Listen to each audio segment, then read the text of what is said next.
everyone, welcome back to the Mason Cox Show. Now today we've got a special guest, a really, really good friend of mine who I'm extremely excited to have on the podcast. But before we start, as always, follow us on the 7 platforms: Facebook, TikTok, Twitter, Instagram, YouTube, Apple Podcasts, and Spotify. Absolutely smashing that now. We're getting used to it. But I will get into this. This man is an absolute legend. He actually lives in New York City and he's visiting Australia. And he's been there for 6.5 years, owns a cafe over there. He works for Sinner, which is the Hemsworth app. He does plenty of charity work with City Harvest and plenty of other things from the Drew Barrymore Show and many, many others. He's an absolute legend, seriously. Follow him on socials. He's the funniest fellow you ever met, and he's got the biggest charismatic smile you'll ever see, too. His name, without further ado, is Dan Churchill. Welcome to the podcast. Mace, what an intro, bro. And 7 socials? Is that what we're up to right now? There's 7 now, I know. I feel like that other one where it's like, what is it called whenever you like take a photo there and then it like takes a photo back and it's like, hey, this is exactly what I'm doing now. It was so funny. I was with my mates who's actually in social, who's pretty heavily involved in it. And he said, oh no, not another one. Yes. Not another one. And Snapchat. We don't have a Snapchat. Maybe we're going to get on Snapchat, Pinterest, and everything else. Nah. I've given up on Snap. Is that still a thing if you're like over the age of 22? Yeah. I don't know. I don't know. It was in college. It was a pickup line. Yeah, it was way to pick people up. Yeah. Anyway, but you're an absolute legend, man. I want to go into so much with you because there's a lot to cover here. Now you're known for a chef and obviously the marathon runner that you are. Thanks, man. He's a fit fella. He's probably a lot fitter than I am at the moment. But mate, definitely not. You just finished your season, so you must be at your peak. Yeah, peak, but it's about to go downhill real quick, mate. Can you give us a little bit of background about yourself? Can you maybe just give a sales pitch of yourself and what you're doing at the moment? Oh, mate, telling an Aussie to sell themselves, that is tough. Hey, I'm American. I do it all the time. Yeah, okay, cool. Speaking of American, which is actually something I've definitely learned since living in New York, how to be a bit more direct, to the point. But mate, moved to US 6.5 years ago after publishing some books in Australia, doing some media in Australia. I was on MasterChef AU years ago, and then moved to the States. And as an Aussie, just got really entrenched in the culinary scene and the content scheme over there.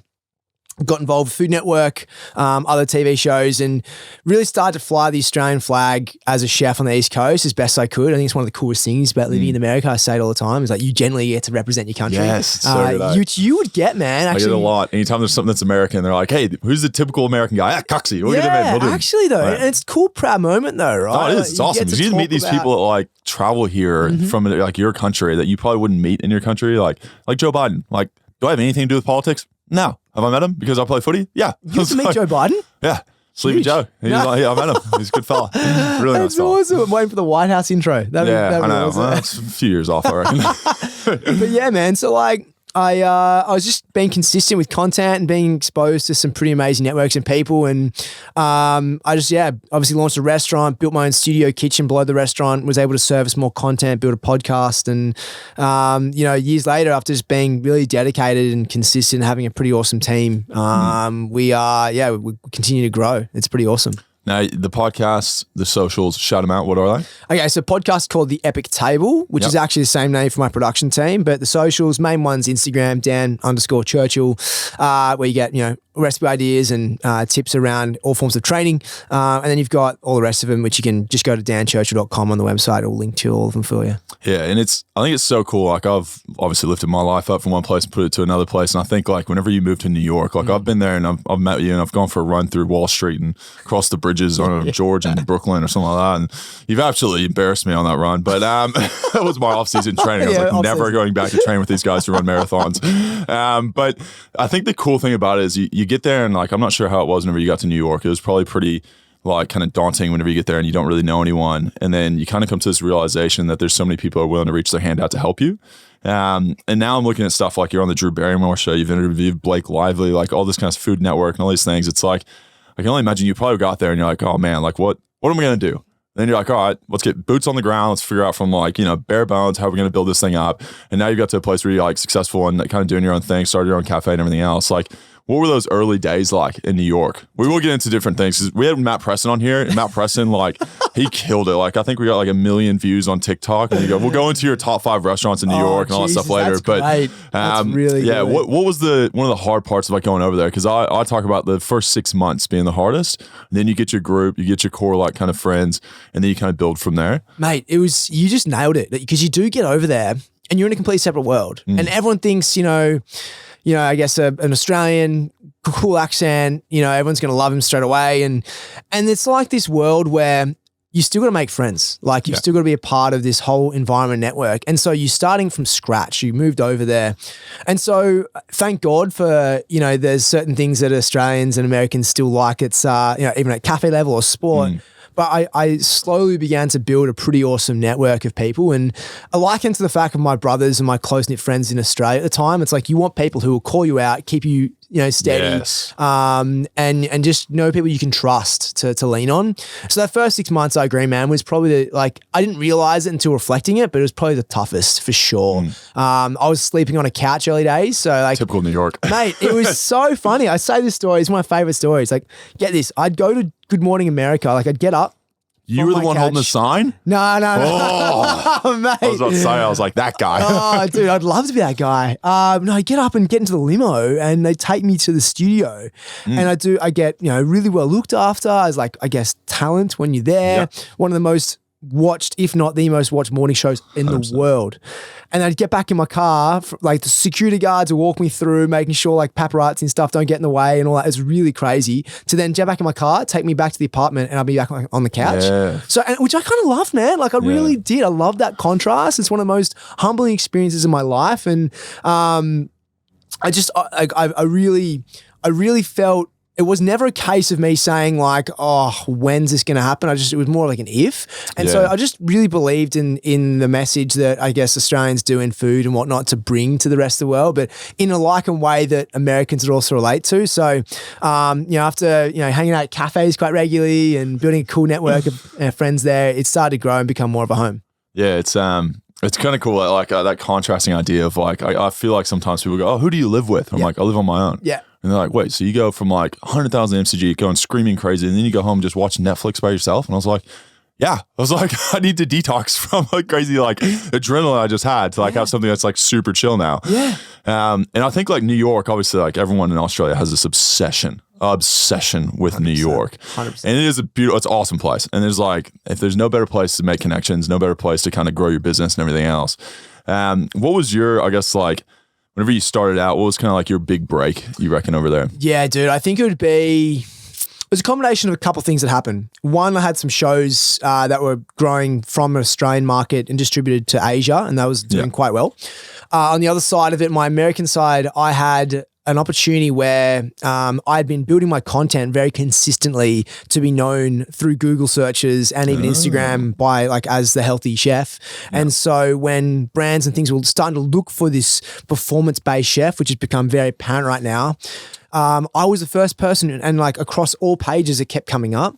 So Under Armour approached me to look after one of their athletes. At the same time, I just got a new role with a Food Network show. So between those two things, on one side I had the more of the everyday chef position covered because of the show. Yeah. On the other side, I was really diving into the performance chef space by being able to go to the Winter Olympics entrenched with an athlete, Lindsey Vonn.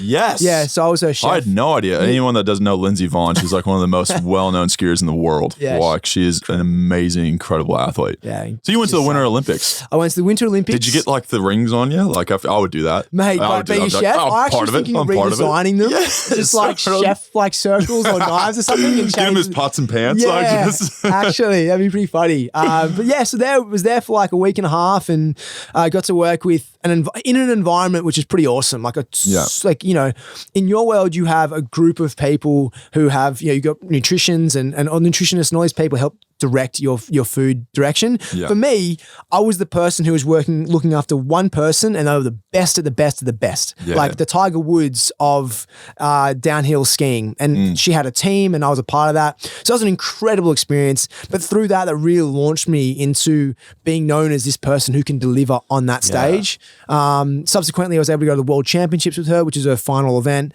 And that led me into this space of helping people eat like a legend and, eating, vegetables and all this good stuff that Drew likes to see with me as well. Yeah, it's the Winter Olympics with Lindsey Vonn would have been an epic experience. Dude, it was crazy. Dude, could not imagine. Did you go to Olympic Village?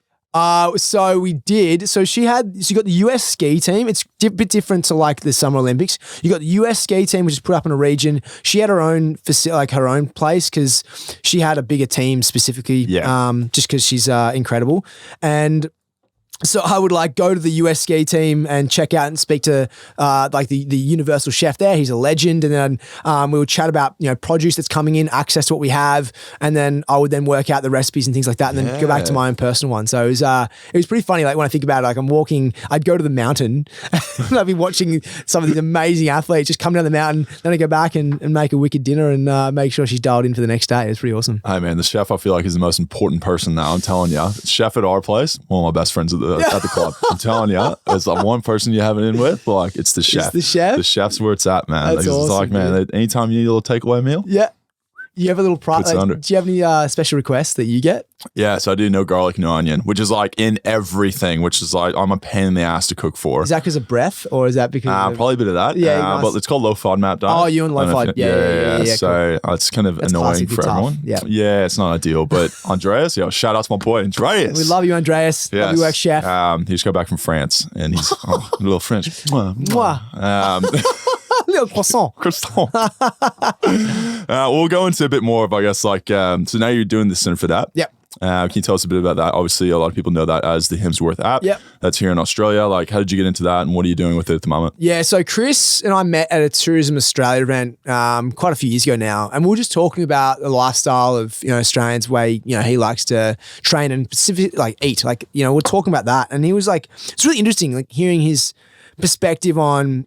He never really had a resource, or he doesn't know anyone have a resource that wasn't like specific to lifestyle. It was more built around like eat these foods, do this workout, and that's it. It was very much gym like junkie kind of thing, which respectfully have done amazing for a lot of people. But he wanted to create something that's a bit more inspirational about the lifestyle he likes to lead. And so, after that, he was like, hey man, I may get in touch on a bit. And when I said he'll get in touch, his team was going to get in touch. Yeah. You don't have his number. Yeah. I've been borrowed too. Yeah, no, he's a great mate. Awesome. Like that is like Hemsworth world is crazy. Yeah. But no, yeah, man. And then like years later, it's like 2 years later, I got an email and sure enough, the app was being built and they wanted me to be the chef of it. And so building out content and working with them to really make sure it's, easily achievable meals. And that's probably one of the best things is like, yes, they're good for you and they're there to serve a purpose, but Santa's all about making sure we build this community of encouragement around each other, knowing that what they're doing is amazing for them. So if the food that they're doing is easily recreatable and tasty, that's where we're winning. So it's an amazing app, and we just had an amazing announcement where High Post Capital came in, injected some money, but part of it was bought out and then they merged again with another company called Inspire in the US. So we've just got some bigger things happening in US now. That's massive. I think like you talk about people getting in shape and diet and all that, and it's like it's very hard to do on your own, but it's like whenever you get a community to do it with you, like and to drag people along with you, it's the same thing in like sport, man. Like you want to be working out with the best guy because he's going to lift you up to his level, and it's like it's always like that. And whether it be doing a diet and whether it be working out, like that's obviously mixed in to try to get into a better shape. But whenever you do it with a community, you have that like probably 10 times as more like success rate whenever it comes to that. Mate, absolutely. It's like one of the most rewarding things is seeing the Facebook community engage each other and like support each other when I guess the center experts aren't. And same with you, man. Like you imagine being in tennis versus being in a team sport that you are. Like you look at a Kyrgios or like a Federer or an Nadal, they have to get up and yes, they have a team around them that's there to support them. And majority of the time, it's like to keep them going in an individual team sport, you guys got a whole cohort of people you can rely on to like, just lift you up, get you going. You're in the gym together, having a good time. Like, there's good banter. So it'd be really tough to be like, that's why I think being an individual sport at the top of your game forever is amazing. I can understand whenever Kyrgios just loses his shit. Just bang, bang, bang. I'm like, you know what? I'd be even worse than that, I think. Everyone judges it and everything else. It's like, can you imagine? Dude, this is the thing though. Like, you think about this for a second. How are you as a person off the field? Oh, terrible, dude. I got injured like in the prelim and I was just like, I lost it in the like change room. Like just walked away from the docks. And I was like, I just need 5 minutes to absolutely lose my shit. And then I'll be outside and I'll be ready and I'll be able to support everyone. Yeah, right. Just like it's like, that's the thing. Like being an athlete is competitive. And so people see you in the media, see you on TV, you see you doing all these things, but then you take away you with your family and your friends. You're like the person that is just general. So like, with Kyrgios, it's really frustrating when people judge someone like that and all athletes in general on their attitude on the court because it's like, it's not fair Because if I'm an absolute shit person when I was playing rugby. Like I did not want to play against me. Yeah. I'm a menace. My job is to get you under my skin. Very easily too. But like, yeah, exactly. But like, you know, I'm a decent bloke off the field. It's a typical, like, even NFL, it's like start of the siren. I never understood when I came here. Like siren goes, game starts, everyone's an asshole. Yep. People talking shit and everything else. Yep. Like siren goes into the game. They're like, how's the fan been, man? Hey, great story. Big fan of it, man. Hope you've been well. Hope everything. I was like, dude, you just literally punched me in the back of the head 2 minutes ago. I was like, what the hell's going on? Like, this is bullshit. But then it's like, it is that typical, like, you know, within the lines, like kind of anything goes. But now we've got to this point in society where we now have cameras in it. And now we're kind of like bringing stuff into, we dissect what's going on between the lines. And it's just, I mean, I like competitive juices get flowing and maybe you talk a bit of shit, you know? You have to, man. The sport it's all part of it. Yeah. Exactly. It's all part of it. We'll go back. So you got a book coming out. What's the book called? This is going to be called Eat Like a Legend. Eat Like a Legend. Yeah, Love so that. It's an editorial piece at the start talking about like the principles around how to eat to help you sleep, eat to help you perform. And it's not just about performance as an athlete. Every day we perform, whether it be, you know, delivering a presentation, looking after your kids. It's built around that with then a plethora of recipes that, you can QR scan to watch the videos themselves, and there's a scale on them to up and down regulate if you need to, specifically for your needs. So it's pretty cool. So it's all very specific. Yeah, that's what I love that part of it, dude. Like so good. By individuality, it's like there's only one Mason Cox. Yeah, I know. There's so like 7-foot American rolling around. Exactly. And you're special, man. I like to think I am, so whether it be good or bad. Your parents said you are, and we got to make sure we treat you that way. So that's why we are. We built the individual book. So yeah. I love it, man. We'll go back to a bit what you're doing in New York. Now, the Drew Barrymore show. Everyone kind of knows Drew Barrymore as one of the Charlie's Angels. She's legend, absolute legend. Sweetheart. She's an absolutely beautiful human. Now, you've gone on to her show. You kind of like the celebrity chef for her. How's that experience been? Mate, she's just a ball of energy, and what you see is what you get. Like I said this the other day, it's like having people like her or Chris who are at the level they are and just being just human beings and awesome is incredible. She loves Australians. Like I'm trying to get her to come down here as best like we'll make it happen. But yeah, she's an awesome person. And it's actually one of the best cooking setups. Like I'll talk about this for a second because like a lot of time you have these morning shows or daytime cooking shows. You got one stovetop, and then you've got like one stovetop. Like, I'm a cooker. Like I like to cook too, right. And I'm like, I go to an apartment to rent it, and I'm like, nah. Kitchen setup's got to be elite. Like setup, shower, right? Everything else can be terrible. Kitchen's got to be brand new. like you guys have done here for this show, it's like it's set up for a purpose. Yes. So what we do is we actually have me set up on one side and Drew on the other. Exactly the same setup, exactly the same ingredients, exactly the same equipment. And so we're just cooking for like 20 minutes. Yeah. And we get to talk and banter. It's awesome, man. And there's like a proper like stovetop, not just like one. Oh yeah. It's legit. It's so good. It makes my food stylist absolutely jealous because she usually has to deal with something less than other shows. It's really, really cool. And you, so what's your favorite thing you've made on Drew Barrymore show? Oh, like if you had a go-to meal that you wanted to like show the rest of the world, that's you, what would it be? I made, what would we say?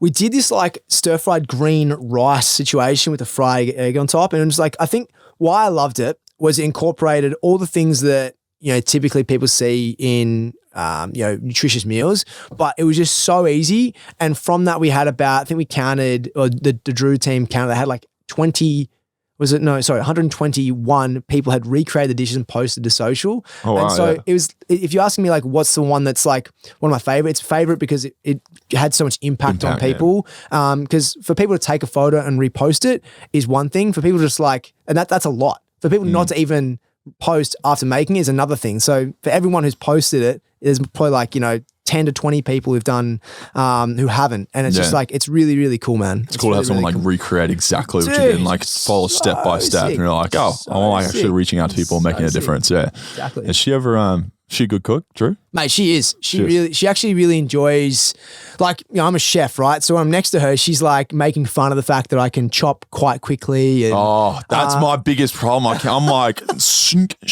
like, I need to learn. Is there a class for that, for like cutting skills? Or have you ever slipped off, and cut off a bit of your finger? Like, mate, it's like you with anything to do with your fingers. Because like whether you play basketball or AFL, your fingers are constantly involved in things, right? So probably fractured, broken, nails, all that kind of stuff. For me, I've got, plenty of cuts, right, to get to where I am today. So any tips for, I feel like there's a lot of people probably listening. They're like, mate, I do cook at home. Do this right now? Mate, okay, give me like just some audio clips, where are we going? Is this camera right here? Straight down the barrel. Fantastic. So I always use this. It's like everyone's seen Liar, Liar, right? Yeah. And you got when Jim Carrey's like the claw, right? So here's what we're going to do. This is how to make sure that you can chop an onion super quick. All right, so get yourself the claw where you're going to have your thumb hanging behind your fingers. All right, your fingers and your knuckle are going to be the most outer point where your knife is just simply going to be touching. So all that's going to happen is your knife is going to be up against the knuckle, the outermost point of your fingers. That way, nothing gets chopped off and you actually do not remove the blade from your knuckle.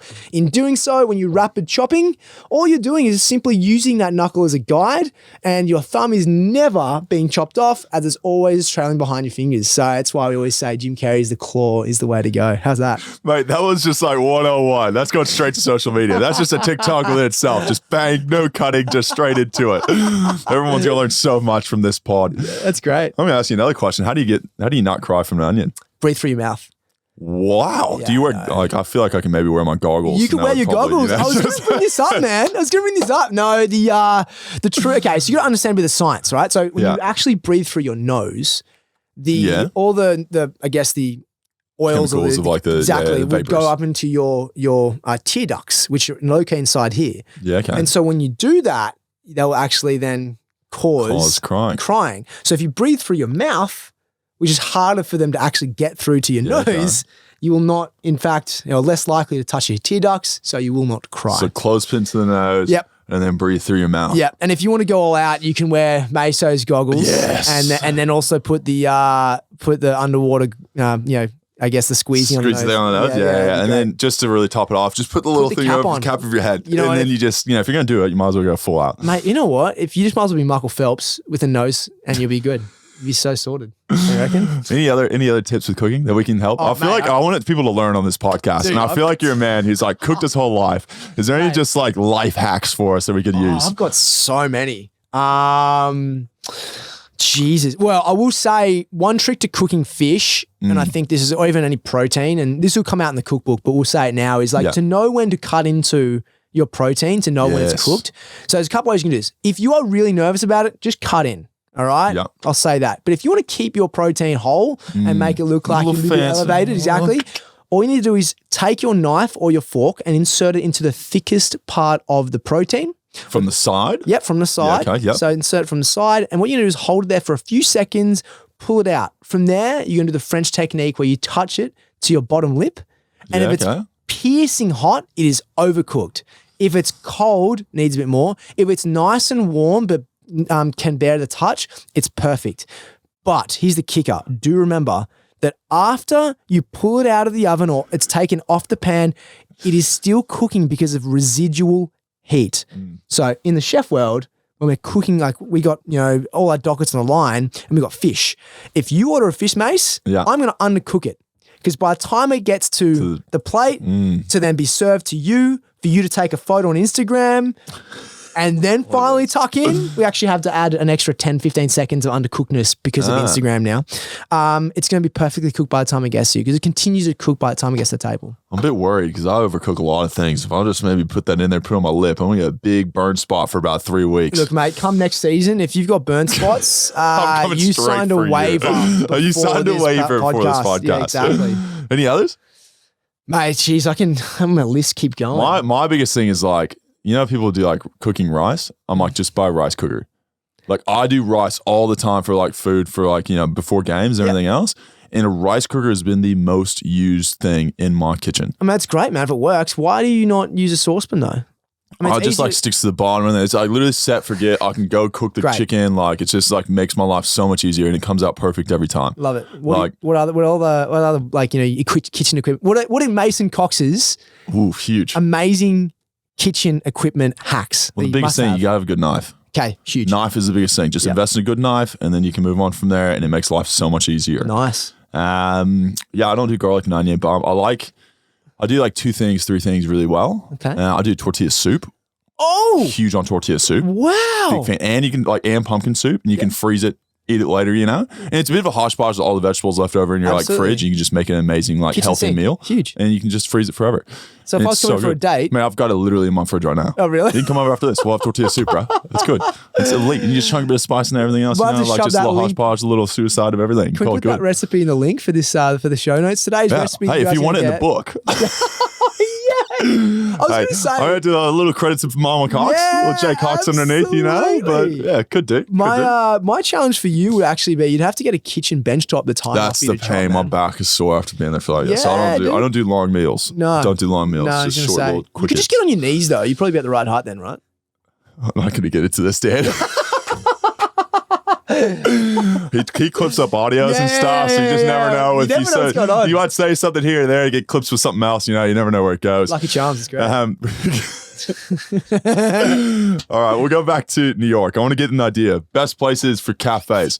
Give me a top 5 cafes in New York. Mate. You've been there for 6.5 years, so I know you know this the scene quite a bit. There's an awesome spot I probably visit like 5 times a week. It's called Charlie Street. Yes. It's an amazing. This guy I know, Dan Churchill, owns it. He's actually on the pod. You're listening to his audio right now. Yeah. Check it out. Mate, that's a good one. I would say, I think straight off the bat, we have a koala mafia. So like all Aussies, as you came to recognize, just all stick together. Yeah, I love that. It's a bit of like a unique little community within it of Australians in New York, and y'all go run like 200 miles every single day and hang out and go to the cafes. Exactly, it's beautiful. Man. I would say our favorites that we all like collectively agree with for coffee and breakfast and stuff in the morning would be, CS, Banter.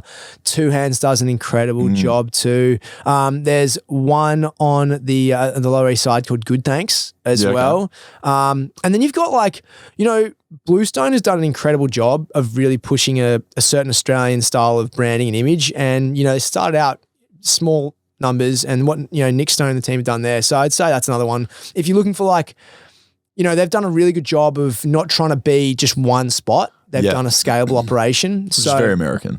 It is, man, which is like one thing we have to give credit for in the sense that if you come to America and just try to be Australian and not learn, I love American sport. I've spoken to We'll get into the Jets game soon. Yeah, okay. Yeah, exactly. We'll talk about it in a sec. But no, dude, how much enamored I am in sport in general. I love AFL, rugby league, rugby union, NFL, baseball. I loved learning about that and being accustomed to that. And so I think what Bluestone have done is an amazing job. Even other cafes now who are American have incorporated Australian things. We all know Flat White's been around many years now, but that started with us or the Kiwis. You can take your pick, but it's good to see cafe culture, which is I think a big part of the Australian brand, is really, really pushing through parts of America, not just not even New York now. We've got Austin, Nashville. Austin's got Two Hands down there. Yep. I know. I've met those guys. They're legends. Came to the USAFL. Met them last year. That's awesome. Good people. It is interesting though, because America, culture-wise, very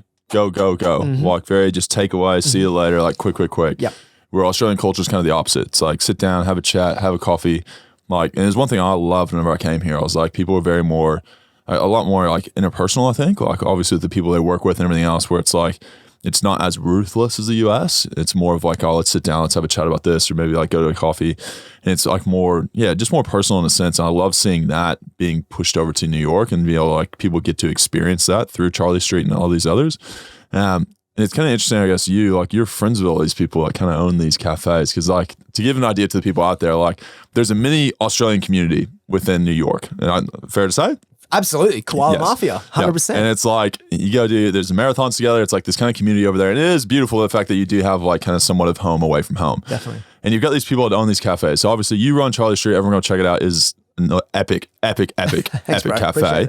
And you run these things that's doing the marathon out there and going to train. And everyone meets at Charlie Street. And it's this whole kind of community. And I was lucky enough to be able to kind of jump in there for a couple of days, go for a few runs, meet the amazing people. And everyone was so welcoming. And I've loved that about it. It's an Australian culture that's kind of moved over to the US. And like we mentioned at the beginning of the podcast, it's tough whenever you first get there. And then to have those people kind of bring you through those hard times and bring you in as family away from family, it's awesome, man. Yeah, dude. It was I think what was interesting for us is particularly through COVID, right? Yeah. In COVID, most people in New York who are American just went home to their suburban families. They would fly home interstate, to go up to Westchester, Long Island, wherever it be. We couldn't do that. We couldn't travel home. Yeah. And so we became a little bit tighter, even more so, and looked after each other. We've always had Friendsgivings, you know, where I have that every year too. Yeah, you have Friendsgiving, right? So like you really understand the concept and importance of family. But also we have people come to America and, you know, as you said earlier, like being there for years now and knowing back then that how hard it was to get going. When you have friends come over who are Australian or and not even just Australian, anybody, but like you can relate to, you pull them in and you say, hey, come here, come get a coffee, come hang out with us. Let us learn about how we help you. Because there's a certain type of atmosphere and energy that New York and being an Aussie living in a foreign country does. Because you want to help people and want them to succeed. Yeah. And so, you know, we have friends come over and just holiday and they're like, New York's not for me, but I love visiting it. That's awesome. And then we have people like, I really want to have a crack here. And that's the people you're like, okay, well, you let us know how we can help you because we're here to support. And that's why that's why people say, are you ready to come home anytime soon? It's like, look, I get to do some really incredible things in America. And apart from the fact, obviously, I miss my brothers and my mum and dad, I have an amazing family in New York that are Australian. So I still get, like, my Australian accent is still pretty solid given the fact that I hang out with Aussies every single day. Everyone's like, you've been in America for 6.5 years? They expect you to sound like me. Yeah, honestly. Like, it's, other than the fact that I have to, like, on TV, roll my R's. and say, do you put an American accent whenever you go on TV? No, I don't. But, like, when I pronounce things, like, instead of saying basil, I have to say basil. I say tomato still. And aluminum. But I say aluminum because they don't understand. When I say they, I'm talking about you. Yeah, all the American public, yes. The lovely American public, which are very supportive, by the way. And very, very much stern in the fact that they don't want to listen to anyone else. I feel like they're like, be American, don't be Australian. And I drop like my my love for sport, and they're like, "Oh, he's one of us." Yeah, he's one of us. One of us. USA. Rocking the band here. It's so good. But let me ask you this, man. Like, okay. You coming here, one of the most common questions I get is, what is Australian cuisine? Cuisine. That's actually a good question. I think Australian cuisine's like, because I look at my experience, I've lived in Melbourne. I haven't lived anywhere else. So like Melbourne's very multicultural. Like one of the biggest multicultural places. You can go to different areas of the city and get different types of cuisines. But I think Melbourne's more of, there's not really an Australian cuisine per se. Like I think if I'm thinking Australian cuisine, I think like Indigenous, I think of like kangaroo steak or something like that. You know, like I would think more along that line. Where I think if you look at kind of overall and you were to go to Melbourne, the most popular places you would go to would be Asian fusion. Like I think that's kind of where it's at. It's like not necessarily, you know, just Asian food, but they kind of have this weird kind of side, you know, mix of different things that are like somewhat, you know, I guess influenced by different countries. So then this fusion is what they call it. So I think that's like probably the most you'll get here in Australia is Asian fusion. And I think that, I don't think there's necessarily one certain culture in Melbourne that's like the food culture here, but I think there's like a mix of a lot of them, and it kind of makes this unique Australian one that is almost probably impossible to describe to other people across the seas. Mate, 100%. You just nailed it. Like you think of like Italy and you think of pizza and pasta. You think of America and you probably think of burgers and hot dogs and, you know, certain types of steaks. In Australia, the culture is so influenced by other nations along with the fact of our original ancestry of the Indigenous culture, that's what it is, right? So, but you really touched on the point I hope you were going to make, is Melbourne's got a beautiful cafe culture, so does Sydney and even Brisbane and other parts of the major cities.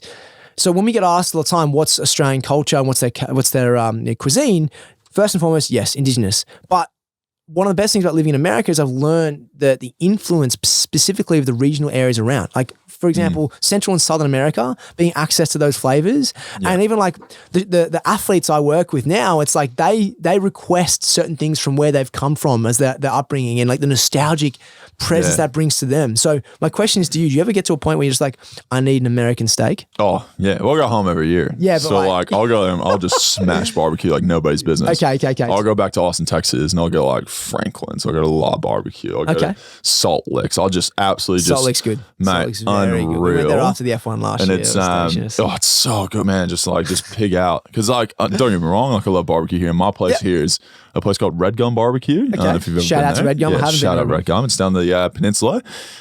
Used to be Seth Rose. They've moved up to Yeppoon of all places. Kind of up in Queensland. I love them. But like Red Gum's my kind of like retro, going back to my roots, kind of home plate barbecue. Are they American people? They just move over here? One is American, one's British. So yeah, they're a couple that run that joint down there. And it's like, it's cool because you go there and it's like, there's like a petrol station out the front, and then it's kind of like out the back, there's like this big barn. And it's like out of a barn, it kind of gives you like good feel of like, proper barbecue place. Nice, man. You like the big pits are open, where you can go and see the big smokers and all that. So, and they name the smokers as well. They're going to name like Betty or something. Yeah, I wouldn't know the names, but I'm sure they do have a name for them, no doubt, because they're huge. They're massive, man. Like massive. And it's so good. And like you talk about that, like the food culture is, whatever, like in America, there's so many different places and there's so many different cultures within one country that it's like, I might live in Texas and that might be this and that. And then you go up to New York and it's totally different. Then Chicago and LA are totally different. And like everyone can come from different places because the US and sport and everything else is like all, throughout the States, but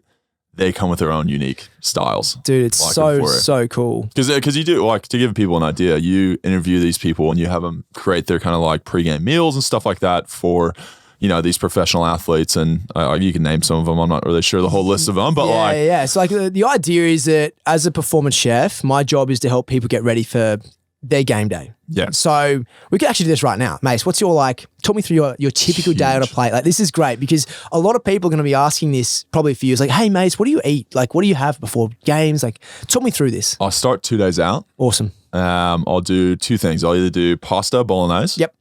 Or I'll do like a kind of like a stir-fried rice. Huge. And then the day before game, very simple. Like, I don't want anything upset my stomach or anything like that. So I'll do 2 days before, I'll even do this quinoa kale salad. Huge. Real nice. Love that. Real nice. Bit of beetroot, bit of carrot. Is it avocado in there or anything like that? There's avocado on there. Yeah. He's got all the millennial things. Kale, avocado, and quinoa. Jeez, look at you go. I know. I'm real Snapchat Australian that? You want to Snapchat that?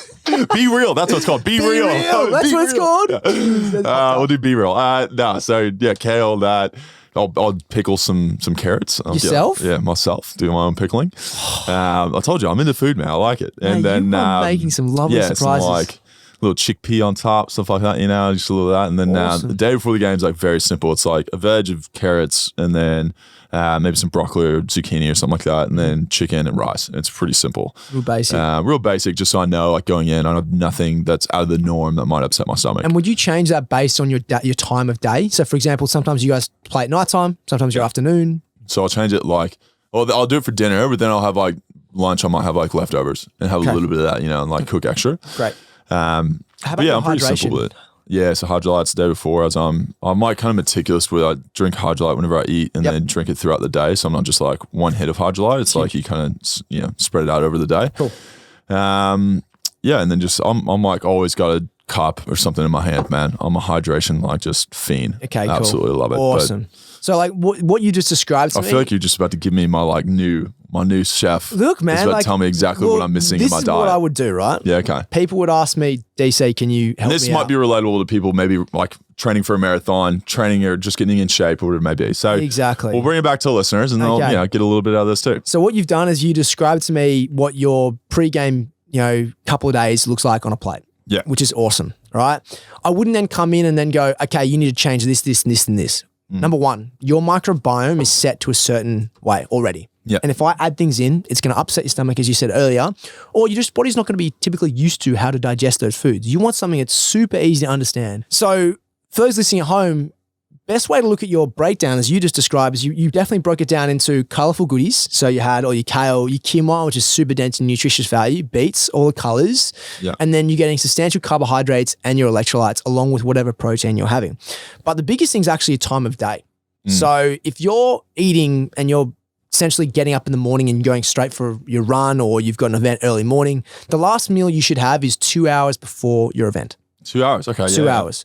And then leading in, you should have like a banana or a gel or whatever you are doing endurance-wise, right? Yep. So for you wouldn't need a gel specifically, be made a banana or something easily digestible that would look after yourself inside your stomach and wouldn't be... We have banana bread. Perfect. Banana bread before game. Love that. So Australian cafe banana bread? It's I don't know. It comes in a big tin. So it's like, I don't know. I just go straight for it. As soon as I get in the locker room, I'm like, 2 loaves.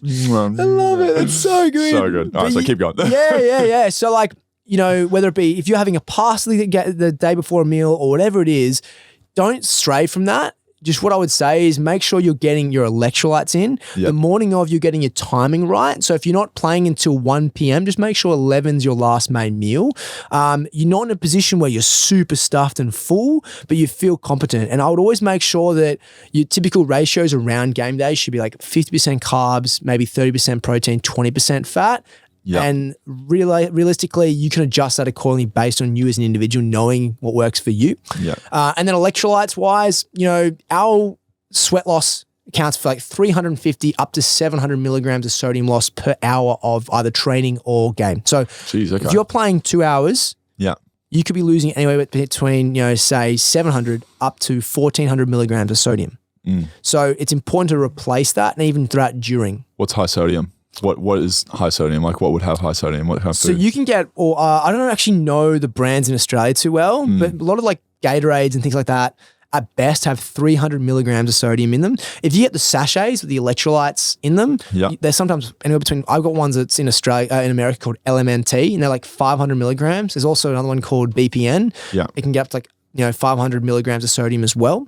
And so just by having one of those sachets over the course of a period after the game, it can help support your sodium loss, which is undoubtedly one of the biggest issues we face with nutrition. It's like everyone's starting to get the nutrition of their food right. Like it's ultimately like I would have to sit down with you. I'd have to do a bit of blood work. I'd have to understand how your stool is, all that kind of stuff to really gather how well you're absorbing the food you're putting in, how well it's actually affecting you game day, what your mood's like, how are you sleeping.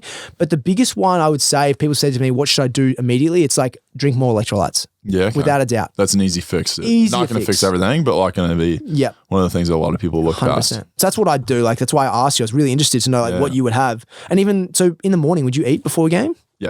Okay. What would you have? I might have a little bit of leftover rice and like vegetables. Is that for breakfast? Chicken.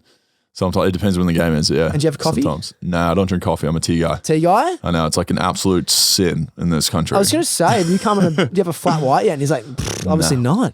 I know. Wow. I had to say, whenever I went to Charlie Street, got a tea. That's fine, man. Hey, you got something. You do great coffees there at Charlie Street. Don't get me wrong. I was a tea guy. That's great, man. That's great. We'll go back to New York. Now, actually, I'm going to ask you this before we move on. After you have your workout, right? You run a big run, whatever it is. What's your go-to meal? What would you subscribe to people? Mate, I'm really big on, well, first and foremost, after you run, after you work out, it's actually really hard mentally for a lot of people to eat. It usually takes them 2 hours so they can get to the feeling of satiety and like, I actually need some food. And it's a hormonal thing. So like you do have your leptin and your ghrelin, which are two hormones that play against each other to, make you feel hungry. I do get pretty hungry pretty immediately after. And if it's a cold morning, love a good oatmeal. Huge. Like PB&J oatmeal that we make. I've got a chia jam. It's like raspberry chia jam. This is Charlie Street? Yeah. This is one huge Charlie Street promo. No, it's like, this is something I actually started making before Charlie Street was open. Yeah. Okay. And so like, my oatmeal, just cinnamon oatmeal, I use this chia jam, which is like make it at home is just raspberries, chia, sit in a pot, let it sit. And then homemade PB with some maple syrup done. But I would honestly say if I'm so craving now, like a really good just toasted sandwich, like a beautiful sourdough. It can be like a chickpea smash or it can be chicken with like a nice homemade mayonnaise with some salad, tomato, like the whole, like, I'm talking a big thing. None of this like small crap of like, rabbit style lettuce. I'm talking stack me up with all these like micronutrient goodies. Yeah. So ask you, whenever you get avocado toast, do you get 1 or 2 slices? 2. Thank God. Yeah. That is my biggest issue in Melbourne now. We've become cheap. I understand inflation. Dude, it's pretty the stock market's hit a bit of a bump. It's not the bread, bro. It's the avocado, man. It seriously is. The avocado's like $1.50 right now. We can afford 2 slices of bread. Oh, man. It just gets me. It gets me. I will not go back to a cafe if it gives me 1 slice of toast. Look, on the support of cafes, I will say knowing cost of goods these days and wages, it's squeezing us. Just increase the price by like 50 cents. Okay. I will pay 50 cents extra for another piece of toast. That's my advice to everyone out there that owns a cafe. That is Mason Cox 101. Who knows nothing about a cafe business. That's my advice. We'll go back to New York. Now, you ran the marathon whenever I was there a year ago, and that was an awesome experience. I had a good friend of mine ran it with you. Crazy. You can track people on the app and stuff, and it was awesome. Pretty intense. Loved it. So good. Wore an absolutely ridiculous outfit. We'll put a photo up of my whack inflatable too, man. It was so I don't know if, you got a little peek. Now, You did a bit of charity work for it, right? City Harvest. Can you tell us a bit about City Harvest? Yeah. So being in the chef world and being always around trying to help people, you know, I want to change the world through food. I've always wanted to do that. And to get to a position of time and resourcefulness that I can eventually just do that full time is what I'm going for. And City Harvest is an amazing organization where we do two awesome things that I love. One, we feed those in need. So 1 in 5 people in New York do not know where their next meal is coming from. Crazy. And this isn't just people on the street where you see the obvious. It's people in apartment buildings that you could be looking across the hallway and you don't realize that these people don't know where their next meal is coming from. So the part of the money goes towards that. The second part of the money goes towards supporting food rescue, we call it. So we would then, you know, rescue food from places that would either throw it out or go to waste. Similar to Second Bite here. Yep. Exactly. So 40% of food goes to waste. So I love this. It's really, you know, as a chef or even just anyone in this space, it's pretty dramatic to hear that, to know that 1 in 5 people don't know where their next meal is coming from. So, you know, Oz Harvest does an amazing job over here. I've, you know, made a choice to be really dedicated to one particular charity so I know I can go deep with them. And so being the captain of the marathon team, and we've got 100 runners this year, which would be November 6th. So you run it again? I'm running it again, man. Whole month, come on, this support. Yeah, come support, bro. See some guy in a ridiculous costume on the side. Well, Kipchoge just did almost 2 hours, sub 2 hours, he did 2 hours and 1 minute in Berlin. He's a gun. Dude. Absolute gun. Weapon. Have you seen his hydration, man? No, I haven't asked him about this German guy. No, go to YouTube. This guy he's a character, and he'll do this Wim Hof of like. Mate, honestly, he's so into like you've seen Waterboy. Think of a German Waterboy, just super intense on water and hydration. Does he have like Alaskan water? Like, dude, he like holds it in a certain way. As soon as the guy picks it up, he's like claps his hands. He's stoked, and he gets on his bike, goes to the next checkpoint. So you could be that guy for me. Yes, I could be that guy. You could be that guy. As long as I saw a video of this person doing this recently where there was like all the people holding the cups out, and there's that guy was the first person there, takes the first cup and just slaps the rest of the cups out of people's hands so no one behind him can get any water. And it was just savage. And I was like, technically you can't like penalize the guy. No, it's not illegal. But you just get a real like, hey, you're an absolute dickhead whenever you go across the finish line. It was ruthless, man. See you next Tuesday, straight up, man. Right there. I go harder just to chase his ass down and just tackle him. I'd be like, nah. Assumably would tackle him. I'm risking my whole marathon time just to make sure you learn your lesson. Actually, yeah, just give him a little ankle tap. Can you give people a bit of an idea of what it's like running the marathon? Now, New York City Marathon, biggest marathon probably in the world, I would say. Yeah, right? Over 75,000 people. The whole city just like goes and supports these people. Like I remember sitting there and like I was going to watch y'all, and there's 2 people I met next to me and I'm wearing this absolutely ridiculous you're outfit. Also 7 foot tall, bro. Yeah, I know. It's like, you're not going to miss me. Just what you know. I didn't even tell, like my buddy Luke who was there, I didn't even tell him what I was wearing, and he just lost his shit whenever he ran past. He's like, epic. But there's like so many people like just all supporting people I don't know. And like there's all these amazing stories. These people have worked so hard to be able to have this accomplishment. It's like kind of the reaching Mount Everest kind of thing, of like running. And tell us, guys, give people an idea of like what it's like being there when the New York City Marathon happens. Mate, it's I'll put this in perspective. So I've run 3 New Yorks now. I've got my 4th one this year. I just came down to do Sydney's Sydney Running Festival. Yep. So just a bit backstory on that. We had 35,000 runners there, which is really good turnout. Probably one of our biggest I think we've ever had. And we are looking to be the 6th major marathon in the world. Huge. Okay. So we've got Berlin, Tokyo, London, Boston, and New York are the 5 majors.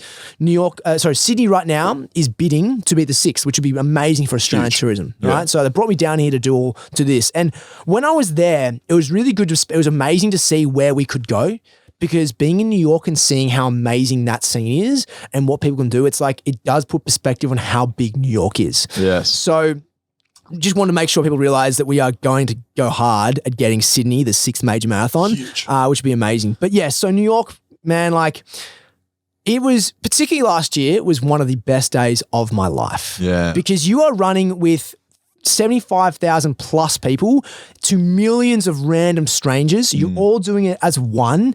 And you are doing this thing where you're running one of the greatest, most multi-dimensional cities in the world, where you start in Staten Island, you go through Brooklyn, you go into Bronx, you go into Manhattan, you go into Queens, you do all the 5 boroughs, and along the way, you have people who have just like, it's marathon, I don't know anyone in it, I'm just going to go cheer for people. Yeah. And they bring out the best signs, dude. Like, Mace. There's bands. There's so much going on. It's so good. Whole town shuts down just to like come out for it. So like I've definitely been in America. There's one like phrase I've jumped on, and it's like the "let's fucking go," like the "let's go." Like, yeah, before like headbutts, exactly. Whether it be March Madness or some sort of NFL game, like.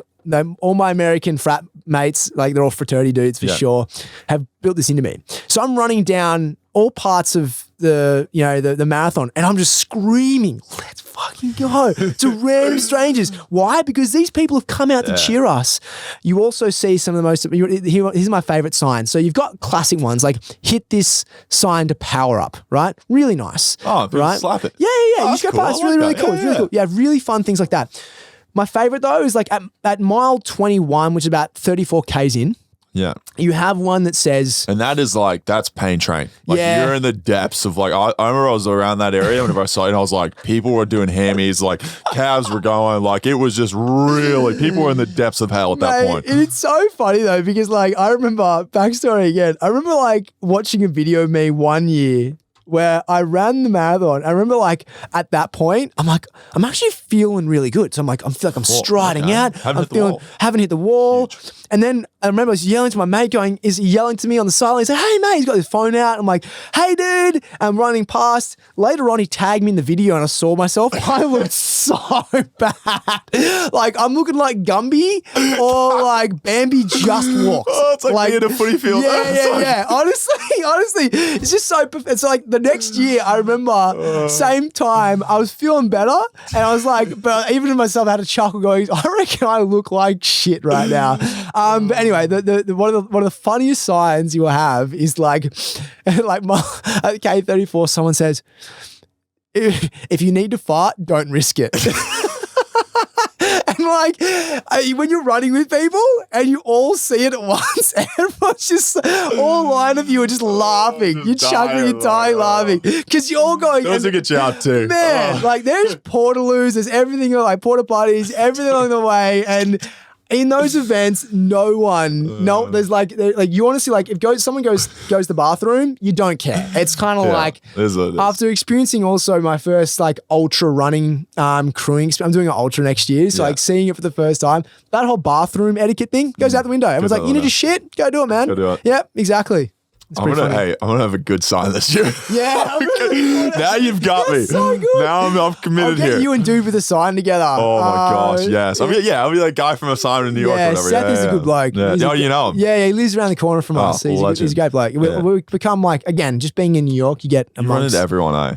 Mate, being an Aussie, being a chef, everyone loves you because you can cook, and then you need to clean up, and then everyone just bounces. Everyone's like, "I'll see you later." Yeah. Not my thing. Dishes, not so much.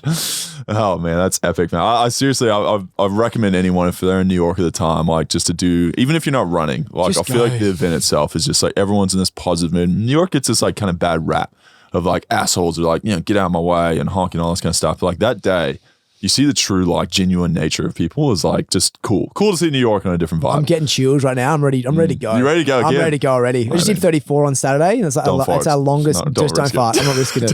I'm not risking it. And even if hey, you never know. If it just goes, I just might like, fuck it. I'm 34 Ks in. I might as well finish. So I already look like a giraffe that just come out of the womb. Might as well just be a new TikTok and just an embarrassing thing that goes on. Athletic Greens, just gets you going. Yeah. Drew Barry, my show, would just absolutely kill you after that. Well, you also do a lot of things like you do the Run Club in New York, and I highly encourage anyone to go do that. And you organize things like the Jets game. Yeah. Now, I know you're a massive NFL man. You went to the Jets game, and Charles Street brings out this. I thought it was cool because like I was kind of like didn't really know what to expect in New York, you know. And then you get this like bus. The bus picks everyone up. We're all just it's like 6 a.m. in the morning. There's people still rolling out of the club. It's like a 6 a.m. on a Sunday, and there's people just clapping us like, "Yeah, man, well done." The fact that you're up at this time of day after a Saturday night, props to you. There's girls walking with heels off as well. Oh yeah, in New York, do not recommend that. Like, God knows what's in those streets. Absolutely keen. But you get these group of people, and there would probably been 50, 60, 100 people, whatever. And we get on this bus, and everyone goes out to the Jets game. The Jets game's a little bit outside New York and New Jersey. And, then you got like the big kind of tailgate setup and everything else. And I've always tell people like, I want tailgating to be a thing here. And like you've kind of somewhat experienced it now, and like you've run your own tailgate, which is really awesome. You had the chili, you had the chips, you had the everything, man. Just like the whole spread. Just dig in, get your hands dirty, let's go. And I feel like there's an opportunity. I don't know how we do this, Dan. Maybe we get this little kind of thing going, but just start this like. I'm actually keen on doing this. Getting some tailgating going for AFL games. Maybe we need to get this going. Who do we need to speak to? I was going to say Gil, but I think he's not very much going to be here around longer. Yeah. Whoever the next CEO is. We'll get Mason Cox's studio at the front back, and then we'll have me cooking out the front. Do a live stream, a podcast. Exactly. And people will just come by and we'll have an epic time. We get some alcohol involved. Could make people happy. Well, right? You two, and then I'll be inside hopefully playing. Well, maybe post-career. Right. No. Let's do it during. During, yeah. When you're playing the Swans in the grand final. No, I don't think I'll be drinking before that one. But, speaking of Swans in the grand final, do you want to go there? No. Yeah, okay, good chat. He's a Swans fan. He's had a rough week. Yeah, it's tough times. I was very. You were hyped coming into it. You're like, bro, man, all the confidence in the world. Coming down to Melbourne, it's going to be a great time. After watching, I was at the game that you guys unfortunately lost at. Yep, I know. I was there too. Mate, by the way, can I just say, you're really tall. Yeah, I know. It was really funny. Like when you I just stick out in a row. Well, it was just hilarious. I sent a video to Luke. I'm like, hey, dude. He's like, where are you? I'm like, I sent a video of you next to this. I think were you on? Who was on? Were you on Heaney at one point? Heaney was rocking against me at one point. What the hell was going on? I was like, who's denoting rock? And they're like, Heaney like walks raises his hand. I was like, you motherfucker. I was like, look, we said this. We're like, if you lose one ruck to Heaney, would never hear the end of it. I was like, I might as well just fake an injury and get off the field at that point. Like, shout out to him, man. He's got a heart of gold. Dude, and the fact he was legend. Like, how'd he go? Honestly, how'd he go? Like, he tried. What small guys do in a ruck contest is like their only chance is just running as hard as they can into you and try to get in the off for like your balance. And remember, he just like did that, and he just like bounced off me, and I was like. Tap. I was like, it's a good try, mate, but not so much. Not so much. How good. Now, I've got a little dirt on you. There's a few things. You're renowned for passing up a bit of narcolepsy. Is that true? Oh. I've been told you're late to a lot of things also. All the time. But it's not in a bad way. I think the reason you're late to a lot of things is because you try to fit in a lot in a day. 100%. And I respect that. I respect the shit out of that. It's a bad trait though, man. I don't encourage it on anybody, but yeah. Yeah, but I feel like you're a guy that does a lot. I do, but it doesn't mean that I want people to feel second or less priority to myself, which is where it can come off. It's not like that though. Yeah, it's not. Of course not. I think if you come in, good energy, and you're like, hey man, thanks so much for having me. You appreciate everything else, Of course. Yeah, people look by. Yeah, I think, and it's not, I don't want to make it sound like an excuse. There's certain things that in my life are uncontrollable. So advice to anyone that has this issue of showing up late to things? Yes. What's the best way to go about it? Look, add an extra hour beforehand that you needed me to be there. Yeah, because I've been told people tell you like, this starts at 9 when it really starts at 9:30, and then you show up on time and everyone's like, hey, Dan, finally you're on time. And I was like, yeah, I told him 30 minutes earlier. Because my friends do that to me. Mate, it's really smart. It's a really smart technique. What I will say is like all my professional stuff, I'm on time for. Like I'm the same. The problem comes when I finish work or I say I have work finishing, and then there's certain things that come up in my industry that a last minute, like finishing a press release or something like that I have to do, that like I may have committed to something beforehand and they're like, it's last minute, I know, and then it's like, it's like you just have to jump on it. And that happens more often than not. And then all of a sudden I get home and Maverick's like needing some attention and your dog. Yeah. Absolute legend of a bloke. Absolute legend. So no excuse. I'm just saying that's the reality of life in New York. You just try to commit too much and that's what happens. You've interviewed Blake Lively. Correct? Great girl. I'm going to ask this question. Did you tell Blake Lively that Australia likes Ryan more than her? I said my brothers, this is what I said. I'll make it clear. So I was doing Good Morning America and I was standing there and she was promoting a movie she was having. And she came over to me, we're getting ready for a photo and she looks at me and she goes, yeah, nice to meet you. And I said, Blake, absolutely nice to meet you. Everyone in Australia loves you. Everyone in Australia loves you. My brothers and I included. It would be rude for me not to be absolutely honest and saying how much we adore your man Ryan. Like, and she looked at me and she said, more than me. Ooh. And we said, look, we grew up watching Van Wilder. I'd never really started watching Gossip Girl until later.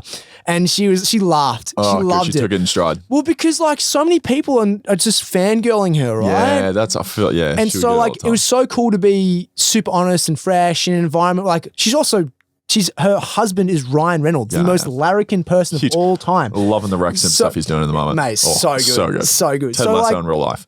Actually, Ted Lasso in real life. But yeah, man. So like for her, it was really funny because she felt like I got his banter and their banter. Not that I do. I thought that's my own way of putting it. Nope. You recorded it. Yeah, cool. Cool. And cut. But yeah, man. So she laughed her head off though. So I landed the plane. Yeah, okay. The joke landed. You really were struggling for it. You shat the bed a bit and you're like, how do I recover from this? Like, dig myself out of this hole. It was so funny. I went in with so much Australian confidence and like naivety that it worked. And then if not, you just plead ignorance. Absolutely. And you just be like, in America, in Australia, we didn't have cable. Gossip Girls never came on. It's exactly and she would believe it. Probably she's like, not really spent a lot of time here. She'd be like, oh, yeah, it kind of makes sense. Internet's not so great over there. It's like when you're riding a city bike down the wrong way and a police pulls you over and you're like, oh, g'day, mate. I had no idea. It's my first day in New York City. Jeez, sorry, mate. I'll let you know next time. By the way, you want a beer? You want a beer? Yeah, Foster? You want a frothy? Yeah.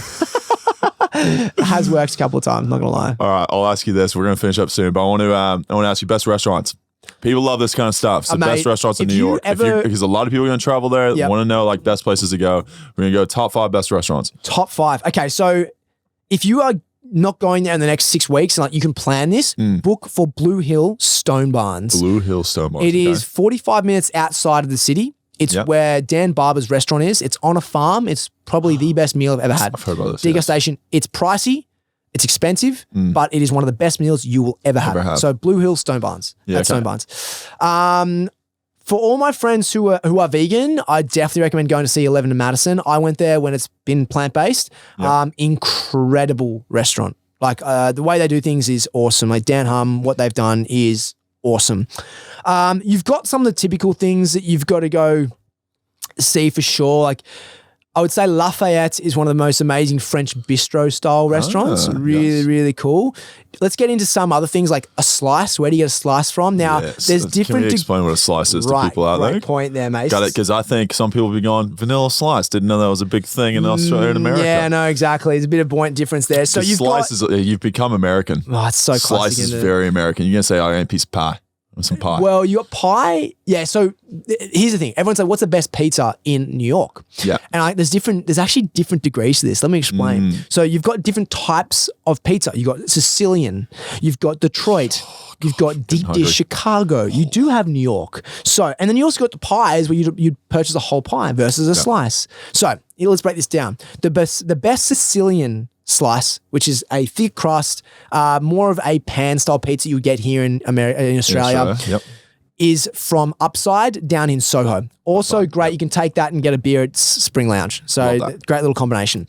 I would also recommend if you're getting a slice though, you've got to go to Joe's. It is famous. Yes. It became Spider-Man. Exactly. Get famous for Spider-Man. All the who's who go there. But you get a nice classic slice there. Their dough program, phenomenal. St. Louis pie. You want to go to a place called Speedy Romeo. Right? It is. What's St. Louis pie? Mate, they use this thing called Provel cheese. Provel. So it's like a combination of a couple of cheeses and it's got like liquid smoke in it. It's super tasty. Liquid smoke in it. They don't do traditional like triangle slices. They do what they call party size. And they're like squares. Squares, yes. I know what you're talking about. Yep. And then the best deep dish, I would say, is probably Emmett's, but I don't know too many in New York. Yeah. Deep dish is a very deep dish. If you do go to Chicago, I would say Illuminati's is probably my favorite in Chicago if you go there. Oh, and Detroit, Emily's. Emily's Square. She's been all over the US. Yeah, has she? No, you have been all over the US. Dude,